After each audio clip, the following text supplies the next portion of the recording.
Hello everyone, हमारा question है an element belongs to group 14 of the periodic table who has common allotrope A and B.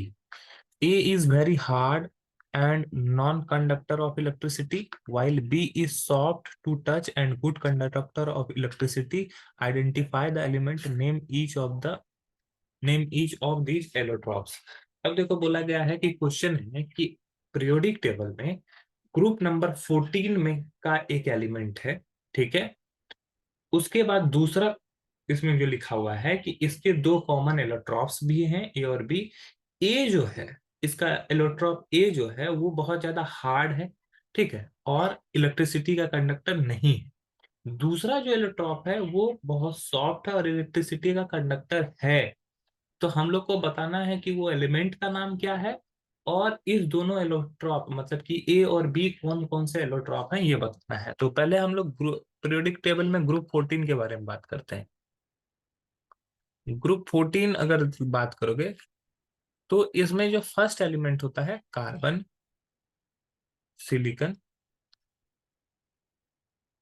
Germanium, SN, PB. ठीक है. ये सभी जो है ऊपर से नीचे अगर जाओगे तो ग्रुप 14 के ये सभी एलिमेंट है. ठीक है. अब देखो, एलिमेंट तो है. अब कार्बन जो होता है, इसका फर्स्ट एलिमेंट जो होता है कार्बन, उसका एलोट्रॉप्स मिलता है. ये कई सारे एलोट्रॉप्स हैं इसके, जैसे कि ग्रेफाइट, डायमंड, फुलेरेंस. ठीक है. ये सभी इसके एलोट्रॉप हैं. तो ग्रेफाइट और डायमंड इसके दो एलोट्रॉप हैं.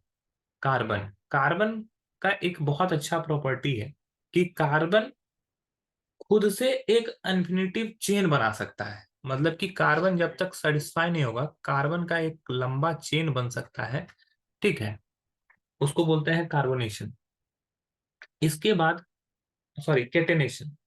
अब इसके बाद इसका एक और अच्छा प्रॉपर्टी है कि इसका जो टेट्रा वैलेंसी होता है, इसका वैलेंसी जो होता है वो 4 होता है. कार्बन का एक और अच्छा प्रॉपर्टी है कि कार्बन के बीच में, कार्बन और कार्बन के बीच में single bond, double bond, triple bond, तीनों तरह का बॉन्ड बन सकता है. ठीक है. तो अब देखो, सिंपल सा चीज हम लोग को समझ रहा है कि ग्रुप 14 का ये जो पहला एलिमेंट है कार्बन, ये है एलिमेंट. और इसके दो जो इसके एलोट्रॉप है, एक है हमारा ग्रेफाइट और दूसरा है हमारा डायमंड. अब देखो, डायमंड का भी प्रॉपर्टी क्या होता है. डायमंड का जो स्ट्रक्चर होता है वो कुछ ऐसा होता है. एक कार एक कार्बन एटम जो होता है वो 4 कार्बन एटम से जुड़ा होता है. ठीक है. अब एक कार्बन एटम 4 कार्बन एटम से जब जुड़ा होता है तो वो कुछ इस तरह से दिखता है. ठीक है. ये कुछ इस तरह से दिखता है. ठीक है. कुछ इस तरह से दिखता है. तो इसमें देखो, हर कार्बन एटम क्या कर रहा है, 4 कार्बन एटम से जुड़ रहा है. ठीक है. तो कार्बन के पास कोई फ्री इलेक्ट्रॉन नहीं, नो फ्री इलेक्ट्रॉन. और अगर फ्री इलेक्ट्रॉन नहीं है तो बैड कंडक्टर, पूरा, यानी कि इलेक्ट्रिसिटी का बैड कंडक्टर होता है. अब डायमंड जो होता है हार्डेस्ट सब्सटेंस में से एक है. Hardest hardest substance hardest substance है. तो पहला जो बोला गया है कि ए इज वेरी हार्ड, तो डायमंड वेरी हार्ड होता है और नॉन कंडक्टर ऑफ इलेक्ट्रिसिटी. और उसी तरह अगर दूसरे की बात करें तो ग्रेफाइट की, तो ग्रेफाइट का जो स्ट्रक्चर होता है वो कुछ ऐसा होता है कि एक कार्बन एटम जो होता है 3 अलग अलग कार्बन एटम से जुड़ा होता है. ठीक है. ये हेक्सागोनल रिंग बनाता है. ठीक है. ये इस तरह से. तो यहाँ पे अगर ध्यान दोगे तो एक कार्बन एटम जो होता है वो 3 अलग अलग कार्बन एटम से जुड़े हुए रहते हैं. और ये लेयर वाइज होता है. ठीक है. एक के ऊपर दूसरा लेयर, दूसरे के ऊपर तीसरा लेयर. तो इसकी वजह से क्या होता है, ये मान लो ये कार्बन है, ये कार्बन, एक कार्बन इधर से जुड़ा हुआ है, एक इधर से जुड़ा हुआ है और एक इधर से जुड़ा हुआ है, तो 3 से ही जुड़ा हुआ है.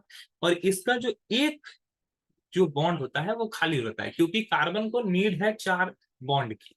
लेकिन यहाँ पे सिर्फ 3 ही बॉन्ड बना हुआ है, तो इसके पास, कार्बन के पास एक एक्स्ट्रा इलेक्ट्रॉन रहता है.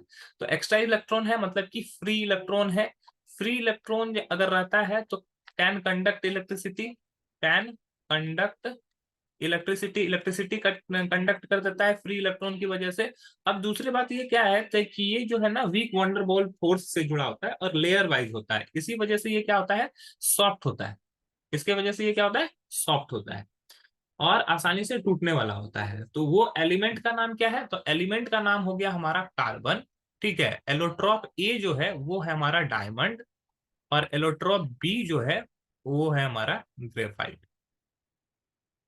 आई होप ये क्वेश्चन आपको समझ में आया होगा। That's all, thank you.